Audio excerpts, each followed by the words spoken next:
kasih karunia, dan damai sejahtera yang dari Allah Bapa kita dan dari anaknya Tuhan Yesus Kristus kiranya menyertaimu hari ini.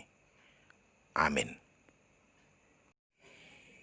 Kembali pada saat ini kita bersyukur atas hari baru yang Tuhan beri kepada kita. Dan mari saudara-saudara yang terkasih dalam Kristus Yesus, kita mendengarkan firman Tuhan hari ini, Rabu 23 September 2020, yaitu yang tertulis pada Injil Lukas pasal 17 ayat 10. Demikian jugalah kamu, apabila kamu telah melakukan segala sesuatu yang ditugaskan kepadamu, hendaklah kamu berkata, kami adalah hamba-hambamu yang tidak berguna. Kami hanya melakukan apa yang kami harus lakukan. Demikian firman Tuhan. Jemaat Tuhan yang terkasih, menjadi murid Tuhan bukan hanya bicara tentang hubungan pribadi dengan Dia, melainkan harus terkait juga dengan hubungan terhadap sesama. Nas kita hari ini dalam perikop besarnya Lukas 17 ayat 1-10 mengajarkan bahwa orang Kristen punya tanggung jawab atas sesamanya.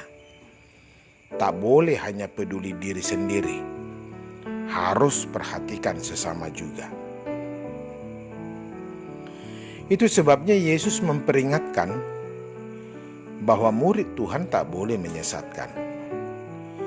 Mereka yang menyesatkan orang lain akan berhadapan dengan hukuman, ditenggelamkan dengan batu kilangan. Begitu serius dampak sebuah penyesatan menurut Yesus, sehingga hukuman bagi si penyesat pun tidak main-main. Murid Tuhan memang harus bertanggung jawab atas segala sesuatu yang mereka ajarkan. Walau demikian, kita tidak boleh menutup pintu maaf bila ada orang yang melakukan kesalahan. Relasi dengan Allah seharusnya memampukan kita untuk memulihkan relasi dengan sesama. Jemaat Tuhan yang terkasih, lalu perlukah iman yang lebih besar untuk melakukan hal ini?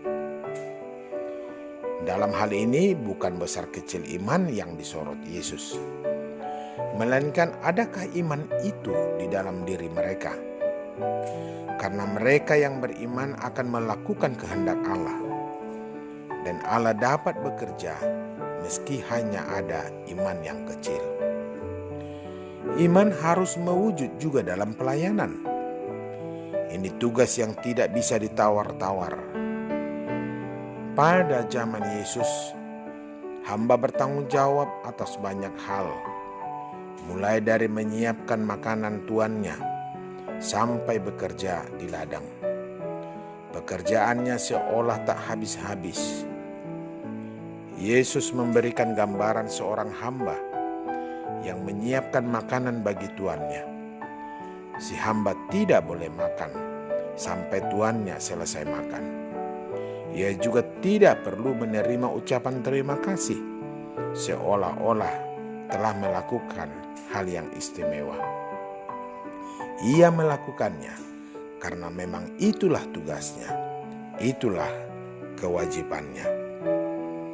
Jemaat Tuhan yang terkasih dalam Kristus Yesus, itulah yang Tuhan tuntut juga dari kita, murid-muridnya yang hidup di masa kini. Meski menjadi murid Tuhan merupakan hak istimewa, jangan kira bahwa kita akan bergelimang kebahagiaan. Kita harus merendahkan diri dan bersedia mengutamakan orang lain. Kita harus mengabaikan diri bagi terlaksananya kehendak dan karya Tuhan di dalam dan melalui kita. Tuhan Yesus memberkati. Amin.